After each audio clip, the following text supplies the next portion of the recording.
अस्सलाम वालेकुम रहमतुल्लाह। लेक्चर नंबर 4 वाटर ट्रीटमेंट में आपको वेलकम कहते हैं। और आज हम वाटर ट्रीटमेंट प्रॉब्लम्स में स्केलिंग का जो फिनोमिना है उसको समझने की कोशिश करेंगे। उससे पहले हेनरी फोर्ड का एक quote, when everything seems to be going against you remember that the airplane takes off against the wind not with it. Simple सी बात है, आपको ऊपर जाने के लिए आपको जो रेजिस्टेंस आएगी उसको आपको फेस करना पड़ेगा। अपनी प्रेजेंटेशन की तरफ आते हैं। स्केलिंग इन हीट एक्सचेंजर, इसको समझने के लिए कि स्केलिंग है क्या। Basically scaling is a type of fouling caused by inorganic salts in the water circuit of the heat exchanger. जो हीट एक्सचेंज के लिए पानी कूलिंग टावर से हीट एक्सचेंजर में आया, उसमें जो इनऑर्गेनिक मटेरियल है, मिनरल्स हैं, साल्ट्स हैं, उनकी वजह से जो फाउलिंग होगी, फाउलिंग को इंशाल्लाह डिटेल आगे हमारा ये रेगुलर टॉपिक आएगा, उसमें भी एक्सप्लेन करेंगे। फाउलिंग की दो किस्में हैं।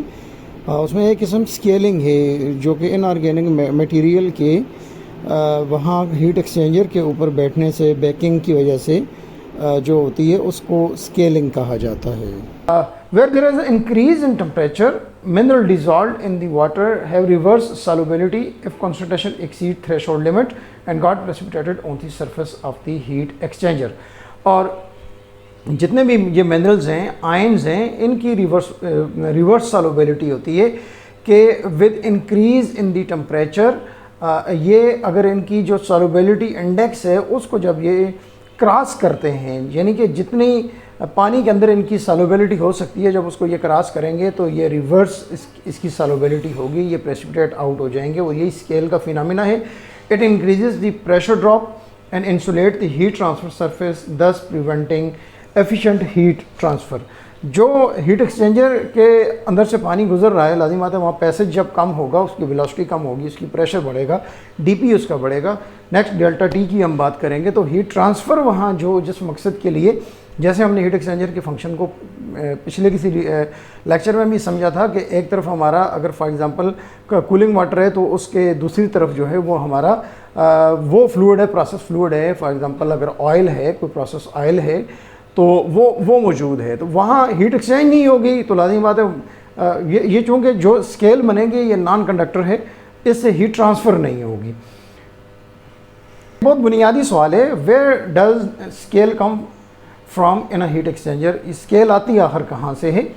Scale comes in a variety of forms but the most common calcium carbonate CaCO3, जो हम अब ये कैल्शियम सल्फेट भी हो सकते हैं, सिलिकेट्स भी हो सकते हैं, तो लेकिन जो मेजॉरिटी है वो कैल्शियम कार्बोनेट की है। कैल्शियम कार्बोनेट ही को हम थ्रेशोल्ड, इसी को डिस्कस करेंगे next. Calcium scale precipitates when threshold solubility of calcium and carbonate is exceeded. और अब उसकी जो सॉल्युबिलिटी है वो कितनी है, 14 मिलीग्राम पर लीटर। एक ग्राम में जस्ट 14 मिलीग्राम जो वो डिज़ॉल्व हो सकती है। ये इसकी थ्रेशोल्ड लिमिट है। जब ये इससे हमारी कैल्शियम हार्डनेस बढ़ेगी तो वो precipitate out हो जाएगी in the form of scale. Scale occurs when the dissolved minerals found in a water source fall out of suspension and form a continuous deposit layer on the surface of the heat exchanger। और ये ध्यान में रख लीजिएगा कि हमारी जो heat exchange होगी वो हीट एक्सचेंजर में है, तो स्केल बनेगा हमारा हीट एक्सचेंजर में। हाँ, वो with turbulence, with flow, with velocity, वो कैरी करके कहीं आ सकता है लो फ्लो एरिया में, वहाँ डिपॉजिट हो सकता है, वहाँ भी बैठ सकता है ये, लेकिन ये बैक करेगा at the surface of the heat exchanger. और अब हम मज़ीद इसको जानने की कोशिश करते हैं कि स्केलिंग बेसिकली है क्या।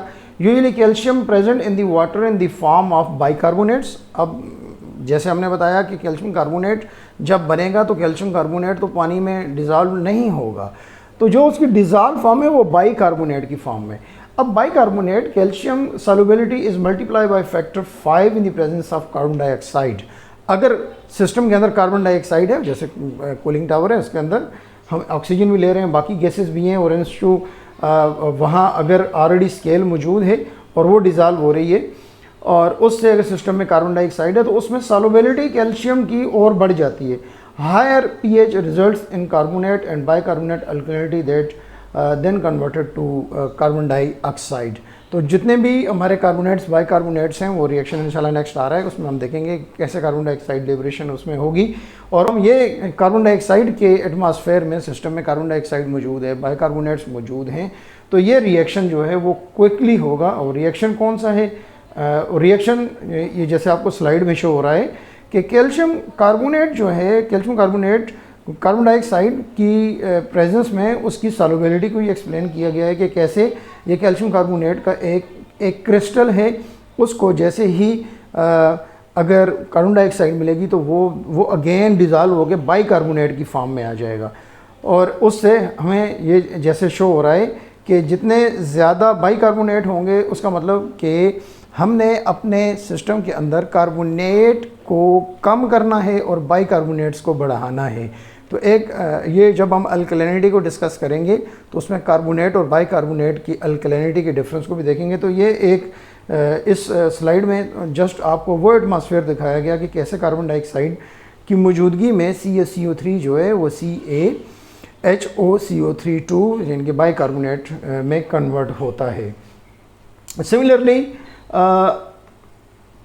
अब हम स्केल फॉर्मेशन को ये समझने की कोशिश करते हैं कि जैसे अभी हमने कहा बाइकार्बोनेट ये CO3 में कन्वर्ट हुआ, कार्बन डाइऑक्साइड निकली, वाटर, और ये अब कैल्शियम जो है ये CO3 के साथ कैल्शियम कार्बोनेट बन गया। अब ये प्रेसिपिटेट आउट हो गया। ऐसे ही सल्फेट, कैल्शियम जो मौजूद हैं पानी के अंदर सल्फेट के साथ कैल्शियम सल्फेट बनाएंगे। और ये आपको इस स्लाइड के राइट साइड पे ये शो हो रहा है कि जैसे ही हीट एक्सचेंज हुई और बाइकार्बोनेट जो है वो कार्बोनेट में कन्वर्ट हुआ और वाटर और कार्बन डाइऑक्साइड उसने दी। अब ये कार्बन डाइऑक्साइड जैसे एरो शो कर रही है, जो स्केल बनी हुई है, हमें उसमें ये कार्बन डाइऑक्साइड हमें एक सर्टन लिमिट तक इस स्केल को डिज़ॉल्व करने में मदद देगी। क्यों? कि पानी और CO2 इसके रिएक्शन से कार्बोनिक एसिड बना और जो अंदर स्केल बैठी हुई है वो दोबारा एक रिवर्स रिएक्शन भी पॉसिबल है। यहाँ पे ये कार्बोनेट दोबारा जो है वो बाइकार्बोनेट में कन्वर्ट हो जाएंगे।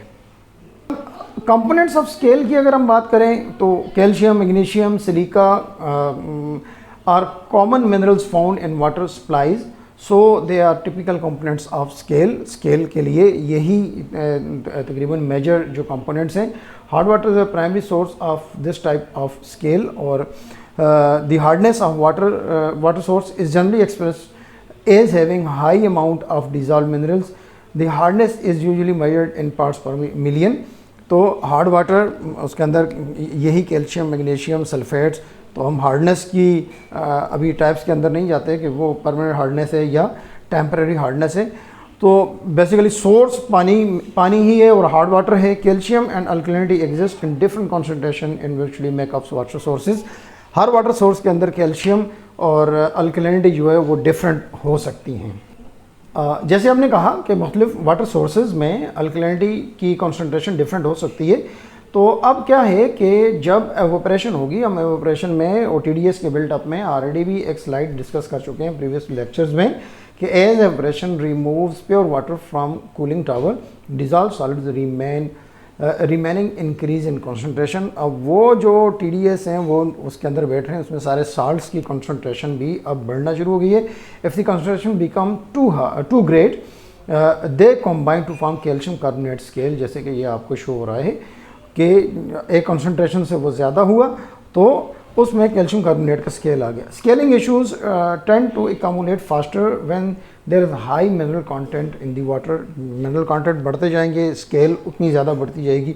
अब इसके कंट्रोल के मेथड जब हम डिस्कस करेंगे तो इट्स मीन ब्लीड ऑफ हमारे पास एक ऑप्शन है कि हम पानी को साथ साथ रिप्लेस करते रहें। Other particulates that may aid to overall scale composition include lime and rust deposits, though calcium and magnesium are the most prevalent। और भी हो सकते हैं, मड आ सकती है और कुछ रस्टिंग है वो डिसलॉज होके इसके साथ कंट्रीब्यूट कर सकती है, लेकिन मेजॉरिटी कैल्शियम और मैग्नीशियम ही से हमें ये स्केल के इश्यूज आते हैं। How do I know that my heat exchanger got scaled. अब हम जो है हमें पता कैसे चलेगा कि सिस्टम चल रहा है और फुल लोड पे चल रहा है, और हमें कौन से पैरामीटर्स हैं जिनके ऊपर हमें नज़र रखनी पड़ेगी जिससे हमें पता चले कि हमारे हीट एक्सचेंजर के अंदर स्केल बन गई है या बनना शुरू हो गई हुई है। तो ये ऑनलाइन भी हम इसको चेक कर सकते हैं। और heat exchanger lets heat flow through material such as stainless steel plate और कॉपर ट्यूब। वही जो हीट एक्सचेंजर का मटेरियल है वो हीट एक्सचेंज ही करता है। The heat moves from hot side to the cool side. Scale and other accumulating materials insulate the heat exchanger surface and reduce its efficiency। वही कि ये नॉन कंडक्टर है, और जब ये ट्यूब के ऊपर बैठ जाएगा या प्लेट के ऊपर बैठ जाएगा तो अक्रॉस हीट एक्सचेंज नहीं होगी। Most heat exchangers are designed to operate at a specific temperature range called delta T, और यानी कि इन आउट टेम्परेचर का जो डिफरेंस है वो delta T describes the difference between the temperature going into and coming out of the heat exchanger. गर्म पानी गया, हीट एक्सचेंज हुई, ठंडा होके आया, अब एक सर्टन डेल्टा टी अगर हमें मिल रहा है तो उसका मतलब कि स्केल नहीं है। अगर हमें वो डेल्टा टी नैरो होना शुरू हो गया, वो कम होना शुरू हो गया, तो फिर हमें ये अलार्मिंग है और हमें सोचना पड़ेगा कि हमारे सिस्टम के अंदर अब स्केल जमा होना शुरू हो गई है। Reduction in the delta T is an indication of the reduction in the heat transfer efficiency. तो हीट ट्रांसफ़र एफिशिएंसी जब डिस्टर्ब हुई, इसका मतलब कि अंदर स्केल सिस्टम में मौजूद है।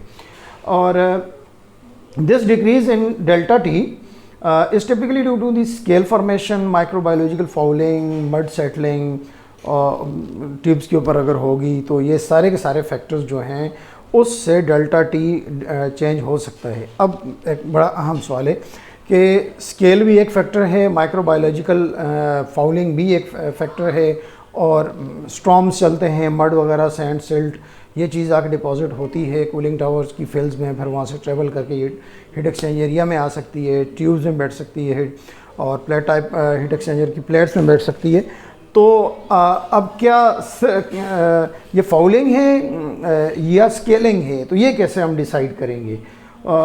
It's more likely the minerals to fall out of suspension at the higher water temperature and settle into the scale deposit on the heat exchange interior surface. Already हम ये डिस्कस कर चुके हैं कि जहाँ टेम्परेचर इंक्रीज़ होगा वहाँ ये सारे के सारे फैक्टर्स जो हैं उससे अल्टीमेटली जो वहाँ पानी के अंदर उस स्किन के ऊपर हीट एक्सचेंजर की प्लेट या ट्यूब की स्किन के ऊपर जो स्किन टेम्परेचर है उसमें वो बेक होके वहाँ प्रेसिपिटेट आउट हो जाएगा।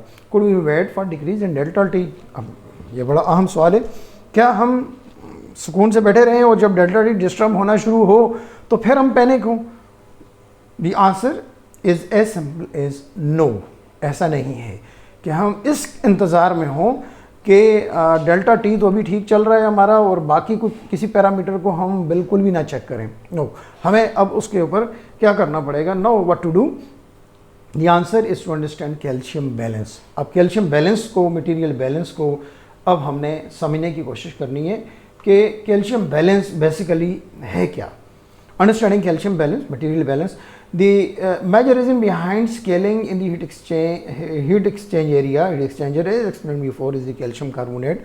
हम majority prevailing जो species है जिससे scale होगी वो calcium carbonate है, तो हम उस ही को focus करें। So we have to keep an open eye on the calcium hardness in the cooling water circuit. तो हम ऐसा नहीं है कि पानी की टेस्टिंग हो रही है और जो ट्रेंड्स बन रहे हैं इस वजह से टेस्टिंग में बेहतर ये होता है कि हम उसको कंप्यूटर में लॉग इन करें, इसकी लॉग शीट बनाएं और एक्सेल की शीट्स बना के उसकी ग्राफ जो हैं उनको हम स्टडी करें। जैसे ये आपको यहाँ भी शो हो रहा है कि मैक वाटर में कैल्शियम कितनी है और कूलिंग वाटर में कैल्शियम हार्डनेस कितनी है और उसका ट्रेंड क्या है, कैसे जो है वो चेंज हो रहा है। अब ये हमें एक अगर हम अपने डेली की टेस्टिंग उसको अगर हम टेबुलेट कर लें और उसको चेक करना चाहें तो क्या मुझे डेली की बेस पे मेरा ग्राफ कैल्शियम का बढ़ तो नहीं रहा? तो अगर बढ़ रहा है तो मुझे फिर जैसे ये स्लाइड में शो हो रहा है हीट एक्सचेंजर की ट्यूब्स हैं, फिर उसमें लाजिम बात है स्केल फॉर्मेशन उसको फेस करना पड़ेगा। तो अब आपके सामने हम क्या करेंगे कि 3 case studies are given for better understanding. अब 3 केस स्टडीज़ हैं वो हम समझने के लिए इसको हम आपके सामने रखते हैं और इसमें दरख्वास्त ये है कि ये टोटली अजम्पशंस हैं, ये एक्चुअल किसी सिस्टम के एनालिसिस नहीं है। ये टोटली समझने के लिए फॉर बेटर अंडरस्टैंडिंग हमने एक मेका वाटर, जैसे ये स्लाइड में हो रहा है कि मेका वाटर में हमने देख लिया कि ये pH, TDS, total hardness, calcium hardness, chloride, ये इसके आगे। उसके बाद हमने ये केस स्टडी 1 में हमने कोई एक कूलिंग टावर का सैंपल लिया जिसकी ये केमिस्ट्री आ गई, और केस स्टडी में भी 2 में कूलिंग टावर 2 का सैंपल्स है, केस स्टडी 3 में कूलिंग टावर 3 का सैंपल हैं। और इसमें एक चीज़ अगर हम समझना चाहें, जो CF हमने कैलकुलेट की, जो तो दोस्त अभी हमारा कोई ये लेक्चर देख रहे हैं तो उनको हमें पिछले 2-3 लेक्चर देखना पड़ेंगे जिसमें हमने कंसंट्रेशन फैक्टर COC को कैलकुलेट करने का तरीका बताया हुआ है। एनीहो वो यहाँ भी समझ आ जाएगी कि अब हम कंसंट्रेशन फैक्टर जो है वो या क्लोराइड से कर सकते हैं या हम कैल्शियम हार्डनेस से कर सकते हैं या हम TDS से कर सकते हैं।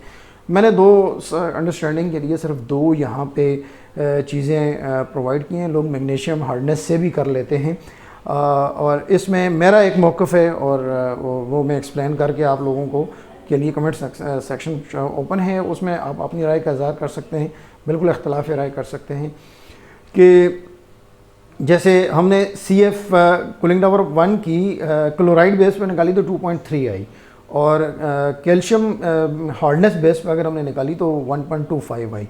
तो ये मैं इसको सिर्फ प्रॉम्प्टली आपको बता दूं कि अगर हम कूलिंग टावर के chloride divided by chloride in makeup, ऐसे ही calcium hardness in cooling tower water sample divided by calcium hardness in makeup, उससे ये हमारा कंसंट्रेशन फैक्टर निकला। तो ऐसे ही सैंपल 2, सैंपल 3 के आप देख सकते हैं कि वो हमने क्लोराइड बेस पे भी किए हुए हैं और कैल्शियम बेस पे भी हमने किए हुए हैं। अब नेक्स्ट इस केस स्टडी को हम मज़ीद आगे लेके चलते हैं और इसको समझने की कोशिश करते हैं कि जब हम केस स्टडी 1 कूलिंग टावर 1 जिसमें हमने क्लोराइड बेस पे CF को कैलकुलेट किया, आपको स्लाइड में शो हो रहा है कि कैल्शियम बैलेंस जो है वो कैसे कैलकुलेट होता है। इसका ये फार्मूला है, calcium balance is equal to calcium hardness in makeup water multiply by CF। जो आपकी CF आपने कैलकुलेट की, आपने पानी के सैंपल टेस्ट किया, उसमें जितनी कैल्शियम हार्डनेस आई उसके साथ मल्टीप्लाई करना है, माइनस जो कूलिंग टावर में हार्डनेस मौजूद है जो हमने टेस्ट में की उसके साथ। अब इसमें हम डाल के नेक्स्ट समझते हैं। जैसे आपको स्लाइड में शो हो रहा है, कैल्शियम बैलेंस जो है वो केस स्टडी 1 में कूलिंग टावर 1 में क्लोराइड बेस पे जब हमने CF कैलकुलेट की तो हमारे कैल्शियम हार्डनेस मेकअप में 200 और CF चूँकि क्लोराइड बेस पे 2.3 आई, और माइनस कूलिंग टावर में जो हमने हार्डनेस टेस्ट की वो 250 ppm। अब 200 मल्टीप्लाई बाय 2.3 460 माइनस 250। अब यहाँ एक चीज़ समझने की है, ये 460 क्या है और 250 क्या है। अब अगर हमने मेकअप वाटर जो कूलिंग टावर को दिया, कूलिंग टावर से होके वो हीट एक्सचेंजर को आया, अगर उसमें कैल्शियम हार्डनेस 200 ppm है और ये सिस्टम हमारा 2.3 साइकिल्स पे चल रहा है, तो कूलिंग टावर से जो हम सैंपल लेके कैल्शियम हार्डनेस टेस्ट करेंगे उसमें हमें कैल्शियम हार्डनेस 460 ppm आनी चाहिए, और एक्चुअल टेस्ट में कितनी आ रही है, राइट साइड पे 250 ppm आ रही है। अब 210 ppm ये कैल्शियम जो हार्डनेस है ये हाइड आउट हो रही है। Now question arises, where does this 210 ppm calcium is going, ये जा कहाँ रही है आखिर। that is depositing in the heat exchanger in the form of active scaling। Simple सी बात है, 2 + 2 वो 4 ही आना चाहिए। अगर वो 3 आ रहा है तो इसका मतलब ये हो गया कि एक ही मिसिंग है। वो मिस कहाँ हो रहा है, वो हीट एक्सचेंज की सरफेस पे जाके बैठ रहा है। अब नेक्स्ट केस को हम इसको एक कैल्शियम हार्डनेस के साथ जब हमने CF कैलकुलेट की उसमें इसको जानने की कोशिश करते हैं। थोड़ा सा अब हम तेज़ चलेंगे, फार्मूला आपके सामने बेसिक आ गया और आपने सिर्फ वैल्यूज़ पुट की, कैल्शियम हार्डनेस और मेकअप के अंदर 200 ppm और इसका CF जो है वो हमने कैल्शियम की बेस में 1.25 कैलकुलेट किया। तो अब ये 250 और minus 250 0 ppm calcium is balance means no calcium is depositing in the heat exchanger in the form of active scaling. अभी जैसे मैंने पहले कहा था कि CF किस की बेस पे कैलकुलेट होनी चाहिए, ये एक बड़ी डिबेटेबल एक बात है। तो आपको मैंने क्लोराइड की बेस पे जब CF हमने कैलकुलेट की, उसमें हमने बता दिया कि 210 ppm कैल्शियम हाइड आउट हो रही है। और जब हमने कैल्शियम की बेस पे CF को कैलकुलेट किया तो अब हमें ये नज़र आ रहा है कि सिस्टम जो है वो बिल्कुल कैल्शियम बैलेंस के साथ चल रहा है। अब यही हमने डिसीजन करना है कि हमारी CF कौन सी ज़्यादा बेहतर होगी। इसको नेक्स्ट इंशाल्लाह ये केस स्टडीज़ को कंप्लीट करके फिर इसको हम कंक्लूड करते हैं। तो अब जो केस स्टडी 2 है, जिस पे हमने एक दूसरे कूलिंग टावर का सैंपल था, इसको भी क्लोराइड की बेस पे हमने पहले CF को कैलकुलेट किया। तो अब हमें ये नज़र आ रहा है कि CF क्लोराइड की बेस पे 1.33 थी। जो टेबल हमने पहले जो शेयर किया उसके अंदर भी आप जाके देख सकते हैं। तो इसका मतलब ये हो गया कि अगर ये सिस्टम 1.33 टाइम्स के 1.3 टाइम्स कॉन्सेंट्रेशन पे ये अगर चल रहा है और 200 ppm इसकी मेकअप पे कैल्शियम है, तो इसका मतलब कूलिंग टावर में जो कैल्शियम टेस्ट में आनी चाहिए वो 266 आनी चाहिए, हमारी 250 है। तो ये फिर हम इसको अजम्पशन यही करेंगे कि ये भी सिस्टम हमारा बैलेंस में है। क्यों? An error in testing, purity of reagents and man to man difference does not matter precision of the result. मैंने टेस्टिंग की, आप करें, किसी और से करवाएं, तो एक ही सैंपल में हो सकता है थोड़ा एरर आए। तो इतना कोई 5 to 10% का एरर जो है वो हम इसको ओवरलुक ही करेंगे। इसका मतलब ये हुआ कि हमारा ये वाला सिस्टम जो है वो अभी कैल्शियम बैलेंस में चल रहा है। तो पहले में हमने आपको कैल्शियम हाइड आउट का दिखाया कि कैल्शियम कैसे हाइड आउट हो रही है। दूसरा सिस्टम बैलेंस के साथ आपको दिखाया कि ये एक सिस्टम जो है उसके अंदर हमें हमारी जो मटेरियल बैलेंस है, कैल्शियम बैलेंस है, वो पूरा आ रहा है। तो इसका मतलब ये हो गया कि अब हम अपने हर टेस्ट के साथ ये चेक कर सकते हैं कि हमारे हीट एक्सचेंजर में कहीं कैल्शियम हाइड आउट तो नहीं हो रही। वो हाइड आउट होगी तो वहाँ बैक होगी, स्केलिंग होगी। तो अब ये 2 केस स्टडीज़ आ गए और ये अब इसी में हमने अगर इसको CF को कैल्शियम के बेस पे किया तो वो आपको स्क्रीन में जैसे शो हो रहा है कैल्शियम बैलेंस में है। और अब हम नेक्स्ट स्लाइड की तरफ चलते हैं जिसमें केस स्टडी 3 कूलिंग टावर 3 का सैंपल है। अब यहाँ हमने ये समझना है कि हमने क्लोराइड की बेस पे जब CF कैलकुलेट की, वो आपको नज़र आ रहा है कि 800 ppm टेस्ट में आ रही है हमारी कैल्शियम हार्डनेस और CF है 2.66 और मेकअप में है 200 ppm हमारी कैल्शियम हार्डनेस। तो इसका मतलब ये हो गया कि हमें टेक्निकली कैल्शियम बैलेंस के फार्मूला के मुताबिक 532 ppm टेस्ट में आनी चाहिए और आ कितनी रही है? 800 ppm आ रही है।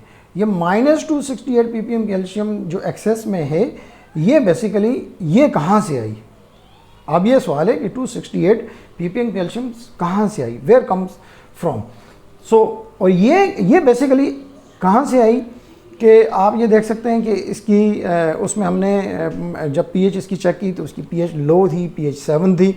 तो जो डिपॉजिटेड कैल्शियम सिस्टम के अंदर थी, अब वो आहिस्ता आहिस्ता रिएक्शन करके एसिड के साथ लो अल्कलिनिटी की एटमॉस्फेयर में और वो घुल के पानी के अंदर आ रही है, वो एक्सेस में आ रही है।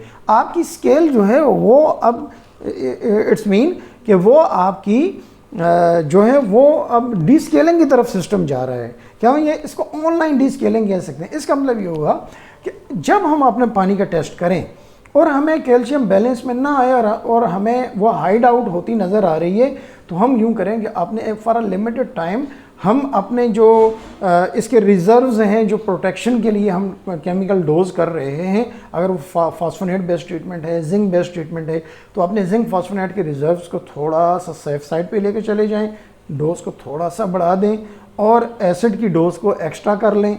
एसिड की डोज को एक्स्ट्रा करके ब्लीड ऑफ को फॉर अ टेम्पररी टाइम बिल्कुल बंद कर दें। अब आपकी अल्कलिनिटी कम होगी और लाजिम बात है कि आपने प्रोटेक्शन अपनी बढ़ाई हुई है, जिंक फास्फोनेट को आपने बढ़ाया हुआ है, पॉलीमर को आपने बढ़ाया हुआ है, एसिड जो है वो आपकी ऑनलाइन सिस्टम भी चल रहा है और एसिड भी एक्स्ट्रा आपने, फॉर एग्जांपल आपकी पूरे दिन की अगर डोज 5 kg की थी तो एक दिन के लिए उसको आप 7 to 8 kg कर लें, 10 kg कर लें। और जो pH आप 7.5 to 8.5 उसको मेंटेन कर रहे हैं तो नियर टू 7 उसको मेंटेन कर लें। तो इस pH इस अल्कलिनिटी पे मेटल के ऊपर बैठा हुआ कैल्शियम डिज़ाल्व हो जाएगा और हमारी जो बाकी रेस्ट ऑफ द मेटल है उसके ऊपर जिंक को हमने बढ़ाया हुआ है। सिस्टम हमारा जो है वो एसिड इचिंग से भी बच जाएगा और ये ऑनलाइन डी स्केलिंग हो जाएगी, जैसे ये आपको हमने बताया। और लास्ट अब ये एक स्लाइड इसी केस स्टडी की जिसमें हमने कैल्शियम की बेस पे किया, तो उसमें भी आप महसूस कर सकते हैं कि 800 कैल्शियम कूलिंग टावर में होनी चाहिए। वो अगर कैल्शियम की बेस पे हम इसको कैलकुलेट करते हैं तो वो हमें ये नज़र आ रहा है सिस्टम बैलेंस है, हालांकि सिस्टम बैलेंस में नहीं है। Now what is the moral of the story, इस सारी कहानी का अब मोरल क्या है? वो ये है कि मेरा मौक़िफ़ है, मैं ये कहता हूँ कि अगर आप CF को क्लोराइड की बेस पे करते हैं तो क्लोराइड चूँकि वो फ्री रेडिकल है जो किसी भी स्पीशी के साथ बैठ कर ना स्केल में बैठता है ना हाइड आउट होता है। अगर आप इसको TDS की बेस पे CF को कैलकुलेट करेंगे तो TDS में कैल्शियम ये वो इट्स सेल्फ हाइड आउट हो रही है, आपको ट्रू पिक्चर नहीं मिलेगी स्केलिंग की ऑनलाइन। अगर आप इसको कैल्शियम की बेस पे करते हैं तो वो भी बेसिकली आपको नहीं मिलेगी कि कैल्शियम इट्स सेल्फ गायब हो रही है और वही हाइड आउट हो रही है सिस्टम में, वही प्रेसिपिटेट आउट हो रही है और वो हमें ट्रू पिक्चर नहीं मिलेगी। सो इन माय ओपिनियन जब आप साइकिल ऑफ कॉन्सेंट्रेशन कैलकुलेट करें आप क्लोराइड की बेस पे करें।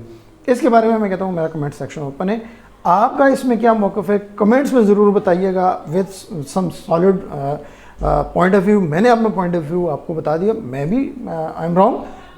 तो अगर आपके पास इससे कोई अच्छी ऑप्शन है तो वो आप ज़रूर हमसे शेयर करें कि हमें सबको इससे एक बेटर अंडरस्टैंडिंग मिल जाएगी। नाउ फैक्टिंग स्केल फॉर्मेशन, तो उसमें जैसे ये एक बहुत बेहतरीन किस्म की स्लाइड आपको शो हो रही है कि इसमें पहला फैक्टर जो है वो मिनरल कॉन्सेंट्रेशन का है। तो आप ये देख सकते हैं इस स्लाइड में कि मिनरल्स आयन जो सोल्यूशन में है वो पहले क्लस्टरिंग होगी, पहले वो स्केटर्ड आपको लेफ्ट में नज़र आ रहे हैं, उनकी क्लस्टरिंग होगी, वो एक दूसरे के नज़दीक आएंगे। उसके बाद एक इसका फिनोमेना है न्यूक्लिएशन का। न्यूक्लिएशन का मतलब ये हो गया कि अगर ये क्यूब क्रिस्टल्स हैं तो एक क्यूब बैठेगा तो एक क्यूब के ऊपर दूसरा, दूसरे के ऊपर दूसरा, तो ऐसे एक न्यूक्लिएशन से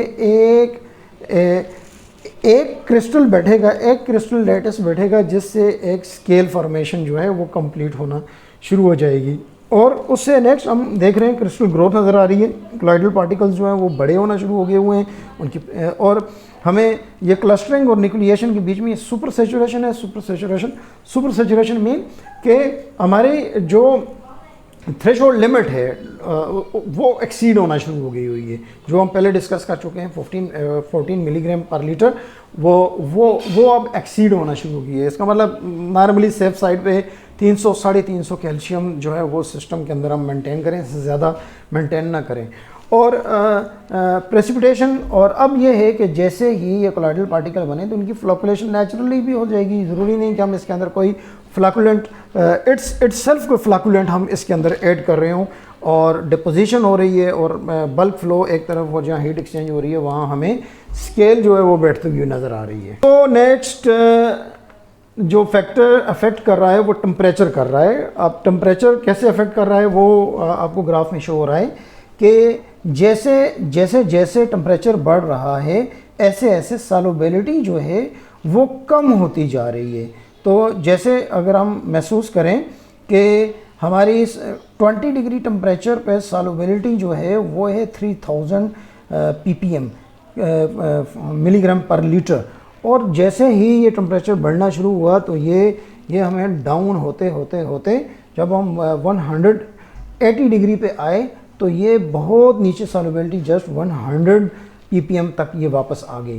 तो ये एक किस्म का आपको एक रिलेशनशिप दिखाना मकसूद था कि कैसे टेम्परेचर और स्केल फॉर्मेशन जो है वो इंटर रिलेटेड हैं एक दूसरे के साथ। सिमिलरली पीएच जो है वो कैसे अफेक्ट कर सकती है, सॉल्युबिलिटी ऑफ कैल्शियम कार्बोनेट जो है उसके ऊपर पीएच कैसे अफेक्ट करेगी। हम लेसर पीएच, जैसे हमें pH 2 में शो हो रहा है कि 100 ppm प्लस में सॉल्युबिलिटी जो है वो हमें शो हो रही है, और जैसे जैसे pH हमारी बढ़ रही है ऐसे ऐसे इसकी सॉल्युबिलिटी कम होती जा रही है। सॉल्युबिलिटी कम होने का मतलब ये हो गया वो प्रेसिपिटेट आउट होंगे, स्केल फॉर्म जो है वो हीट एक्सचेंजर के साथ, हीट एक्सचेंजर की स्किन के ऊपर स्केल बैठना शुरू हो जाएगा। नेक्स्ट जो है वो सस्पेंडेड पार्टिकल्स हैं। अब सस्पेंडेड पार्टिकल्स बढ़ेंगे, लाजिम बात है फाउलिंग बढ़ेगी, तो उसमें चांसेस हैं कि वहाँ जितना भी कैल्शियम है वो बैकआउट हो जाएगा।